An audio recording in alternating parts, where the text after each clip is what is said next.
Hello, I'm Reverend Portia Cabot, and welcome to For the Love of You as we seek during this 2020 year that we are expanding not just healthcare, but different things that are happening in the community that can uplift you, encourage you, influence and inspire your life in some kind of way. And so today I'm happy to have Eric Ewing, the Executive Director of the Great Plains Black History Museum, here with us today.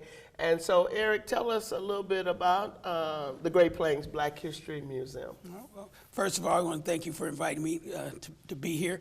But the museum has been around in some capacity for the last, since 1976. It was started by Mrs. Bertha Calloway, just a few blocks north of where we're currently located. It started in the old Webster building on 24th and Lake.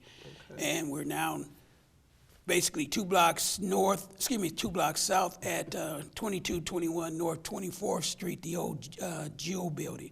Our mission is to preserve, celebrate, and educate all individuals of African American history and the values that it provides to not only the African American community, but to all communities. Because it's so important for us to know our past, and as you said, since 1976, Bertha Calloway did an excellent job, and I hear so much of what she did and how people went on field trips or whatever to the museum and how she shared in the community. So I'm sure that you're happy to be back in North Omaha to share the history. Oh yes, yeah, we're very happy. I think a lot of people are becoming aware of where we're located. We're getting a lot of visitors. In the last 3 years since I've been involved with the museum, we've averaged over 4,000 visitors each year. And so this year we're hoping to make that even more. I'm looking, my goal is at least 5,500 visitors. Okay, so what are some of the things that people could find when they come into the museum? Well, it depends on when they're there as far as what exhibit will be on display. We only have 2 permanent exhibits. The exhibits are referred to as Hate and Hope, but the other exhibits, every 2 to 3 months, we have a new exhibit on display. The current exhibit we have on display is the Black Experience through the lens of Rudy Smith. That exhibit we opened up at the beginning of the month. It focuses on some of the photography work of Rudy Smith, who was a photojournalist for the Omaha World Herald. He unfortunately passed away December of last year, but it's a very nice exhibit, and if you haven't seen it, you need to come down and see it. Okay, well, yes, Rudy was the president of the Great Plains Black History Museum, and that's how I became involved in the museum. He had a compassion for this community, and even as a photojournalist, that he could tell the story in a different way through his pictures. And I see that you have brought a copy of the book that Rudy had been working on most of 2019, and it was completed and now is on sale. So tell us a little bit about the book. Well, the book, we actually just started selling it back on February 15th. It was released, and right now we are the exclusive seller of the book. Individuals can purchase the book by stopping by the museum. They can also go to our website, and I'll share that information with you a little bit later. But what it does, the book captures some of his photos that he took as a photojournalist for the Omaha World Herald, and then also some of his own individual photos. It's a good, what we like to call a good coffee table book. Not a lot of reading, but a lot of beautiful pictures. Wow, just looking at some of the pictures that are in here, it tells also the history of North Omaha and various people. I'm starting to recognize some faces. Here is one with Bertha Calloway and students from Westmore College, and the Queen contest, so just different things. So please, let us work together to tell the story as Rudy sought to do, and to see this picture of him and his camera, it really is heartwarming. And even from this book and looking at his eyes, he's exuberating that he wants you to check it out and go a little bit deeper. And so in that, what are, you said this is on display right now. What are some of the other displays that you have at the Black History We currently Museum? have an exhibit on display that will be ending at the end of this week. It's called the Tuskegee Airmen and African Americans Who Served. That exhibit will come down and go back up in some form or another back in November. So we run that exhibit, and we look to get additional artifacts added to that exhibit each year. Again, it's focusing on African Americans who have served honorably in the military, and as well as the Tuskegee Airmen. Okay. And so I'm always reaching out to individuals to see if you served in the military, and, African American, you've honorably served, and you have some things that you can either loan or donate to the museum. It'll become part of that exhibit. So I'm looking for that exhibit over time to grow and to be something that people want to bring their family members down to see. So that's important that people can, I heard you say loan or donate Yes. artifacts to the Black History Museum so that they can be shared and observed with the visitors that's coming in. So tell us, how can someone support or become a member of the Black History Museum? Well, this month is Black History Month. We also do our annual membership drive during the month of February. So you can become a member during the month of February or throughout the year. Memberships vary. Cost can be anywhere from $10 for students and seniors, or it could be $20 for an individual, $40 for a family. A business would be $100, or you can get a lifetime membership for $500. Those funds help the museum to continue to provide exhibits and to provide free admission for people that want to come in, because I'm trying to avoid having to put a cost on coming into the museum, because my goal is to include, not to exclude. Right. When you put a cost, then you may exclude some folks that may actually gain a lot by being able to come into the museum. So. And that's so important. So it's free Yes. to enter, but we ask that you would become a member and to support yearly, to give a donation to help the museum continue to further its mission of preserving and celebrating and educating people of that nature. And I do recall that there is also not an online class, but where classrooms can come and do a virtual tour. So tell us a little bit about that. For the last actually this is the third year, an organization called NEPRS reached out to me about possibly doing virtual tours. Okay. And so each year I've done virtual tours from students as far as from California. Matter of fact, this year we did California, Louisiana, New Jersey, Florida, and a few other spots. Roughly about almost 200 students participated in that. And what I do is I take them on a virtual tour, show them the displays, and we discuss and talk about the different things. And then I do about a 10 or 15 minute Q&A at the end for students to ask questions. Okay, well that's so important in this technological era that we are living in, that people want to see it in different means or different ways. So tell me a little bit more about the Love and Hate exhibit after we've had the Will Brown 100 celebration last year. Well, that exhibit focuses on some of the ugly part of history and some of the not so flattering events that have occurred throughout history.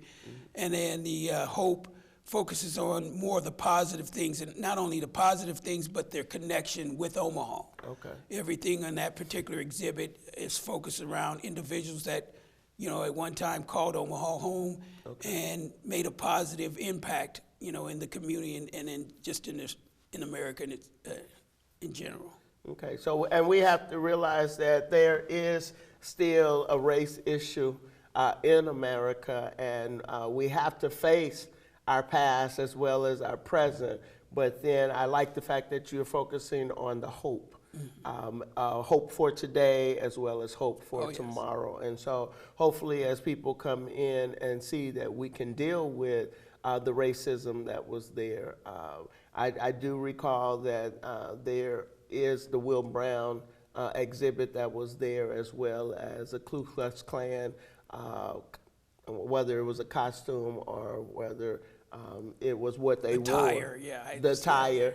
Okay, Yes. but then also for that positive sense, to see that there is a lot that African Americans have offered, and how to propel the different races forward, that we all have to learn to work together to become that beloved Oh, yes. community. Yes, I totally agree. Totally Okay. agree.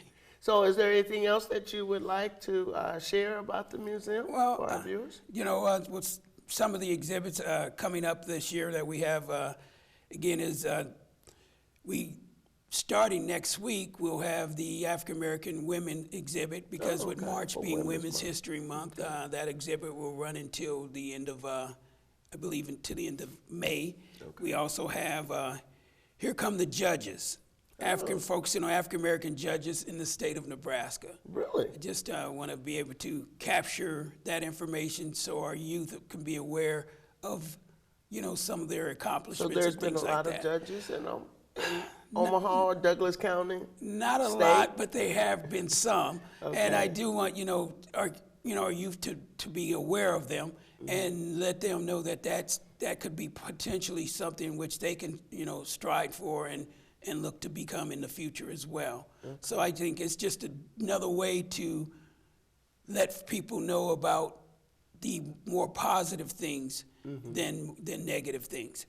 Also, I have the League of Our Own exhibit, the Negro Baseball League exhibit that will run in May, and that will be focusing on, of course, the Negro League and running during the time of which the College World Series is being held. Okay, and that reminds me, there's also a luncheon that is held by the Great Plains Black History Museum during June? Yes, it's called the Wilbur Ellis Luncheon, and that's held each year to recognize two local adults who've had a positive impact on youth in the community, and we also honor two high school students, seniors who are graduating, and then that's opened up for young folks to come in and basically have I like to call it a baseball lunch. Okay.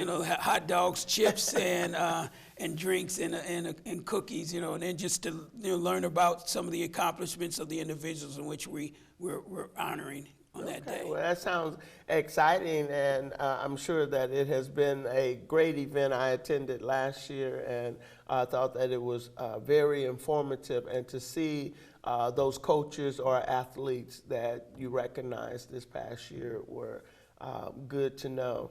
What are some of the other activities or events that the community can benefit from that the museum has? Well, we do have presentations that we're available to offer. This month has really been pretty busy for me. I've gone out throughout the month and provided presentations on local African American history, the Tuskegee Airmen and inventors, and just various other presentations to organizations.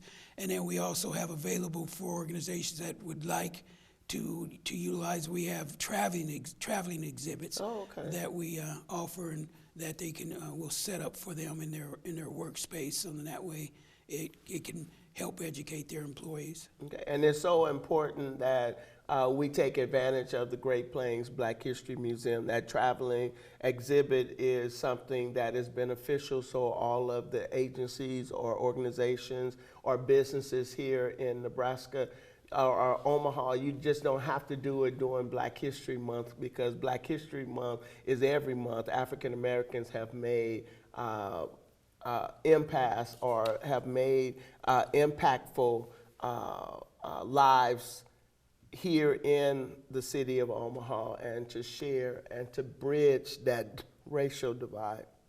So then as we continue to think, what more that we have to offer, I can recall there's also the first settlement here in Nebraska. Can you tell us a little bit about that?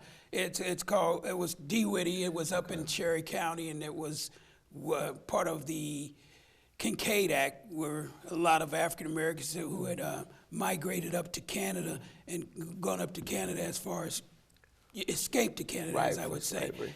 from slavery. They they came down as part of the Kincaid Act, and they settled up in Cherry County area.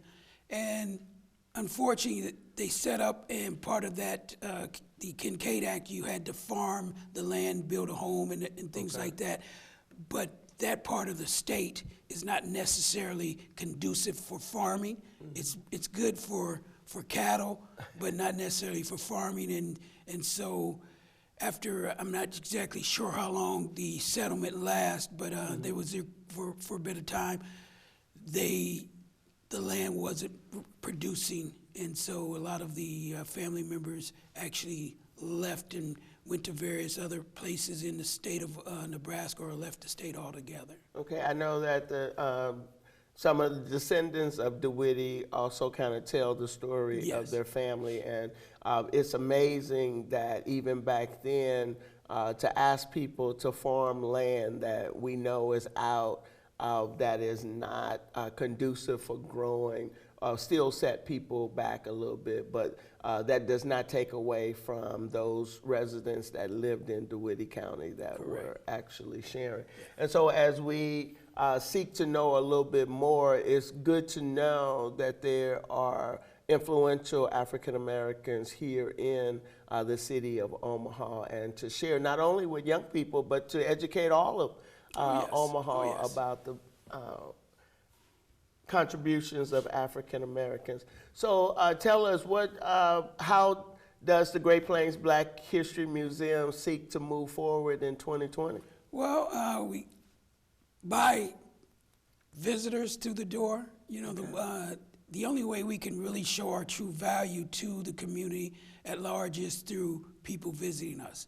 Because the more visitors we have come through the door and see what we offer, the more value we bring to the community, and then that helps in showing that there's a purpose for having us here, and for having us grow to be a bigger, larger resource to the community. So give us the location again, as well as the times of operation. We're located at 2221 North 24th Street, the old historical Joe building. We're open Thursdays, Fridays, and Saturdays from 1 to 5. Also available for private tours if there's a group of individuals that want to come down on a day other than the Thursday, Friday, or the Saturday.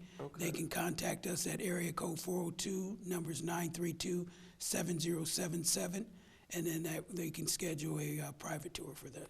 Okay, so make sure that you go down to the old Jewel building and visit the Great Plains Black History Museum on Thursday, Friday, and Saturday, but he is willing to open it up and to show, give tours and different things of that nature. Remember also that it's important to become a member to help support the Great Plains Black History Museum. It's as low as $10 for students, $20 for individuals. There's a family, as well as a business, and then a sustaining membership. And so we need your support to continue to make sure that this museum is here in the community. Is there anything else that you would like to share with our viewers? Well, you can also purchase your membership online by going to our website at www.gpblackhistorymuseum.org. Okay, well, great. So I want to make sure that people are able to do that. There's also some workshops or whatever that the Great Plains Black History Museum holds throughout the year. Can you tell us about that? We'll be starting conducting workshops in April. And those are usually held on Saturdays from 10 to 11:30. They're about 90-minute workshops, and they vary on subject matters. Some of them focus on local African American history, and then some of them focus on more of a broader national African American history. Okay, and then I do recall that there are a lot of artifacts that the museum has. Do you know a total number? Because I know that y'all are archiving a lot of things. Well, I don't have an exact number, but I know we're as I get volunteers, they're kind of helping us figure out what we do have and what we don't have. I was fortunate enough last year I had some teachers come down and kind of list things onto a spreadsheet, and then I did a service learning project with one of the schools, King Science, and I had a group of students there. They took all the information that the teachers had put onto the spreadsheet and actually entered them into an Excel spreadsheet database that I had on the computers. So they entered in that time. I think they entered in about 2,000 or 3,000 items onto the program. And so it's so important that during Black History Month that we also educate and encourage our teachers, our school systems to go beyond Martin Luther King, Rosa Parks, Harriet Tubman. There are so many others, Jackie Robinson. We would name those that most people know, but to move forward and dig a little bit deeper into the Black history, and especially right here in Omaha. There are certain books that you also sell at the Great Plains Black History Museum. Can you share? Well, as mentioned, we do have Rudy's new book, The Black Experience Through the Lens of Rudy Smith. We also have our own book, it's titled In Their Own Image. Oh, okay. It's captured quite a few of the artifacts, photo artifacts that had been cataloged, and that book was published, I want to say, probably about maybe 7 or 8 years ago, but it's still a good resource and has a lot of good local So it's history. about Omaha? Yes. Okay. Yes. And then there are other items that people can get, and during Native Omaha Days and various events in North Omaha, the museum is open and you can come and see. And I find that the times that I volunteered there, that people are amazed to see themselves or some of their family members in some of the photos or the displays that are there. So we want to make sure that people continue to know that the Great Plains Black History Museum exists and that it is located in North Omaha at the old Jewel building, open on the weekends, Thursday, Friday, and Saturday, but can be open at any time if you contact Mr. Eric Ewing here, as we continue to share the information and to educate the public. I just love the mission statement of the Great Plains Black History Museum, that we have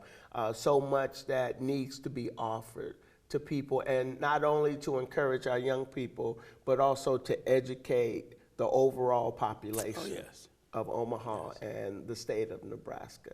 So if there is anything else that you would like to share that I have not covered, feel free to share it with our viewers. Well, as I always share with you, we're always looking for volunteers. If someone wants to come down and provide some time and volunteer, maybe help enter some data or enter things into our system for us, be greatly appreciated. If someone wants to come down or bring their organization down, we're available.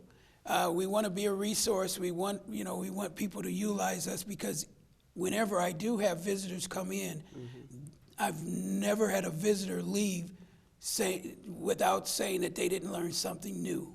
Okay. And this is local history. I like to say it's not just African American history, it's American history, because it's happened here in America. So first of all, we need to look at it from that standpoint, but it's then our history told through the lens of African Americans. Okay. So that's so important, and I do like all of the different exhibits that you have, even the firefighters, the police officers, the sports or athletes that we've had here in the city, the March on Washington. I mean, there's numerous of exhibits that are listed, and so we hope that people will take advantage of the Great Plains Black History Museum, even some of the partnerships that we've had with the Durham Museum, to make sure that everyone knows that it does exist, and to carry out the vision and the legacy of Bertha Calloway, So we hope that you will indeed check out the Great Plains Black History Museum in your spare time on the weekends. Check out the website. It will be listed on your screen.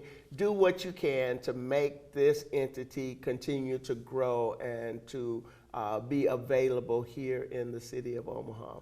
Thank you so much, Mr. Ewing, for coming and for sharing. Thank you for tuning in again to For the Love of You, as we seek to give out information to inspire you to be the best you that you can be. Thank you.